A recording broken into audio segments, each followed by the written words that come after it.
everyone. My name is Michelle Marshall, and today I have the pleasure of representing the Book Dragon for an interview with one of our amazing authors, Janet Gilson. Hi, Janet. Thanks for joining us today. Hi, Michelle. Thank you. And you very kindly agreed to answer some questions for our viewers. So I'd like to go ahead with those if you're ready. Yes, I'm ready. Thank you. So, firstly, I'd like to say that Behind the Smile, The Diary of an Ordinary Woman is a memoir based on your own experience.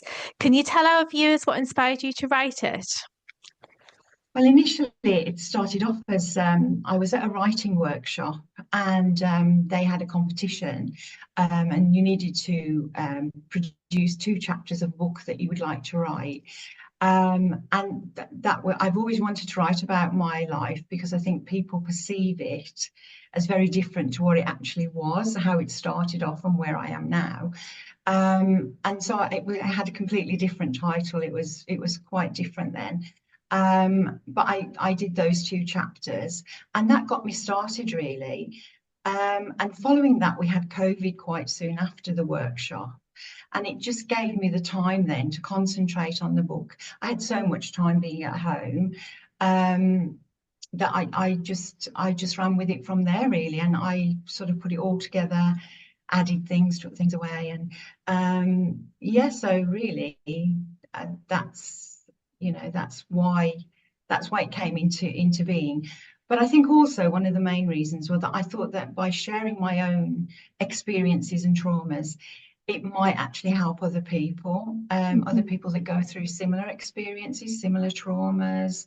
I mean, that was really my thinking, that maybe it would help others in some way and help them to see that even if something traumatic happens to you and it feels like the end of the world at the time, life goes on, and you can sort of you can pick yourself up and carry on from there, and perhaps just see how life evolves. But it's not the end of the world, is what I was trying to say in that book, really, and that life can turn around. So yeah, that was my aim, and I've always loved writing. So again, it was that's really where I finally found the time to to put that into practice, to be able to do something that I'd always loved. So yeah. And did writing the book help you to process your own trauma, Janet? Yeah, absolutely. Because I felt as though I was finally letting go of all these traumas that had happened to me early on in my life, during childhood and early adolescence. And I'd been carrying them for so long, it just felt like a weight had been lifted once I'd got it all out there.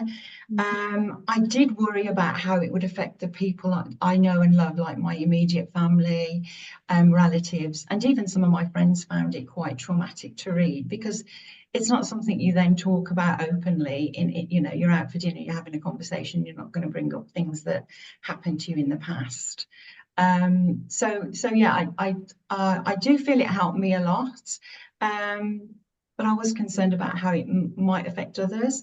But at the end of the day, I just thought, well, this is my story. I'm going to own it, and I'm going to put it out there.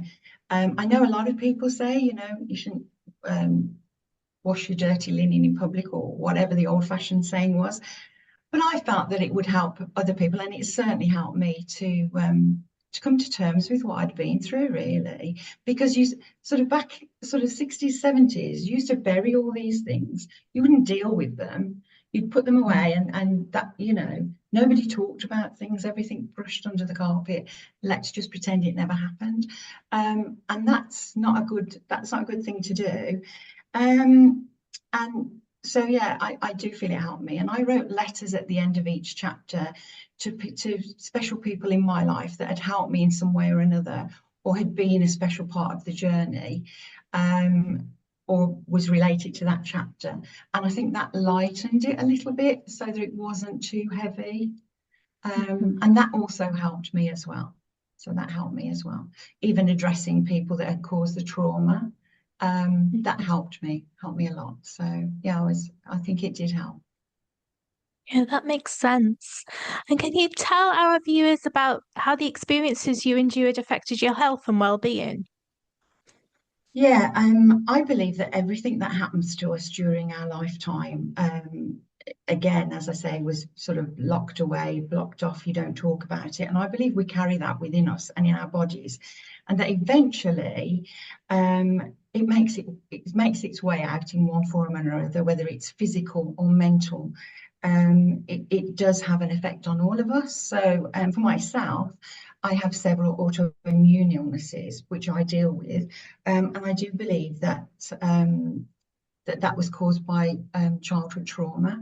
This is covered in chapter 9 of the book, in actual fact. It's under Adverse Childhood Experiences, or ACEs as it's known. I knew nothing about that until I started researching for the book. So that was an eye-opener for me.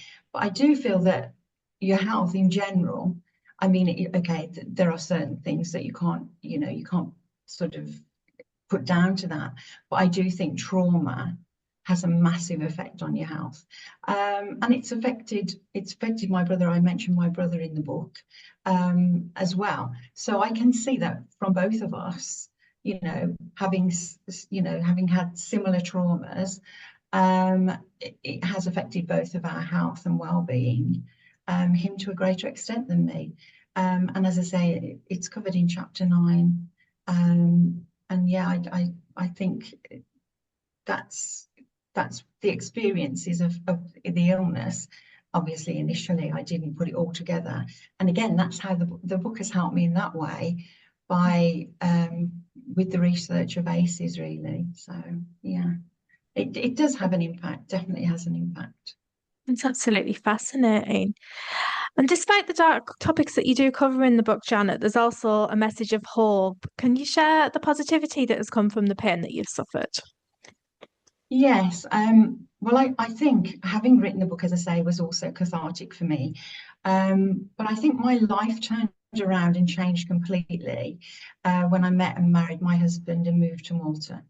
It wasn't an easy decision at all, because it meant leaving behind a good job, my friends and family, and it was the right decision for me. It changed my life so completely. I mean, it's not always been plain sailing. I'm sure most of my friends in the UK think I'm here on holiday. I'm not on holiday. It's very different when you live somewhere. Um, but yeah, life's full of ups and downs. But that one decision changed everything for me. And I think my message in there was that you are one decision away from changing your life completely, that there is light at the end of the tunnel, and that if I can change my life, you can too, whoever's reading the book. I mean, these are massive decisions. They're not always a small decision to make. So I think we get to sort of junctions in our life where you make a decision. So do you go this way or do you go that way? Do you stay on the same path or do you grow? Do you develop? Do you take a chance? Which is what I did. And obviously, it's worked out really well for me. What I would say, and what I do, is when it's a major decision like this, I think you always need to trust your gut instinct on it. Mm. Because it's a life-changing decision. I mean, okay, if it hadn't worked out, I could have returned to the UK, I could have returned to my family. That wasn't, I did have that in the back of my mind that, should it not should it not all work out? But I was pretty sure that it would, and I made it work, really. So my I think my positive stance on the towards the end of the book is, you can make a decision to change your life, and sometimes these decisions, they just appear. I wasn't out there looking for this. It sort of arrived. It then evolved, because it wasn't straight away. It was like over a period of 4 years. So I had time to think about it. But yeah, I think we're all just one decision away from a life change, really, if we want it. I think you've got to go after things you want. And I think you can change your life if you really want to. I think that's important. And yeah, a message of hope for people, because although I cover all the trauma, I also want people to know that my life then turned out well. And I think that's why people generally think, when they perceive that my life has always been like that, and it hasn't. And I think I wanted to set the record straight a bit on that, but I did want it to have a message of hope at the end. And especially for women, really, that there's always a way out. There's always an escape. There's always something we need to address maybe in our lives, and that can be make a positive change. So yeah, that's the That's a positive I take wonderful from it. message, Janet, and I'm really glad it Thank did you. work out for you. Now, you also have some other titles stuck with the Book Dragon and Chapters and I Chai. do. Can you tell our viewers a bit about those? Okay, so after the first book, Behind the Smile, I there's a chapter in there about another trauma, another one of my life experiences. So both of them are based on my life experiences. But the second one I wrote was Letters to Ian, and he's my son, and it was from a time in my life that was very traumatic. And I used writing to help me get through that as well. So letters to Ian are, in fact, I have a copy of it here. They are letters to my son that didn't actually, he was born sleeping and didn't stay with us because he was born too young, too early. And the way I dealt with that trauma, which was probably the worst trauma, was to write letters to him. So again, writing comes up all the time in my life when I look back. And it helped me to get through a very difficult period of my life. So I felt like I was still connected to him. So I could write to him and say, this is what's happening. Well, the first few are about, this is how I feel, this is how I am. I wish you could have stayed. But then it goes on, then it lightens up because I write to him about things that are happening within the family, happy things, the marriage of his sisters, you know, me having grandchildren, which would have been his nieces and nephews. And, Mhm. it sort of, I lighten it by adding in all the colourful things that have happened in our life, because I would write to him initially for the pain, but then after that, it was more about, so this is where we are. This is what's happening. I know you're still with us, but I need to voice this to you. And I do still write to him. And again, I hoped that this would help other bereaved parents, whether their child, whether they didn't manage to bring their child into the world, or if their child died shortly after, or at any age really. I again, I thought this might help others, but it would have been the year he was 21. So that is why I put it out there as a tribute to him and to sort of say, we haven't forgotten you. So 21 years on, this would have been your 21st year. So I did a lot of things in that year to acknowledge the fact that he would have been with us. And the book was the main one, really. And it's a book in colour with lots of different things in it. So again, it has a message of hope. I didn't have children after that because I already had my two daughters. Um, but it was my tribute to him, really. So that was Letters to Ian.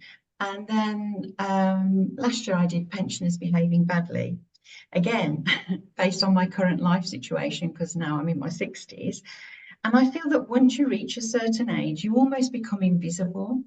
Like, people don't pay that much attention to you. It's like there's an invisibility cloak somehow.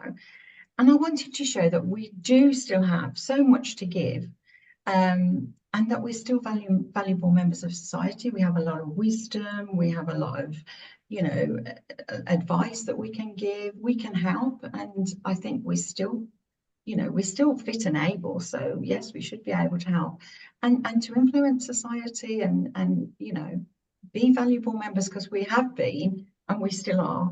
So I think I did that sort of. This is a bit more fun, this book.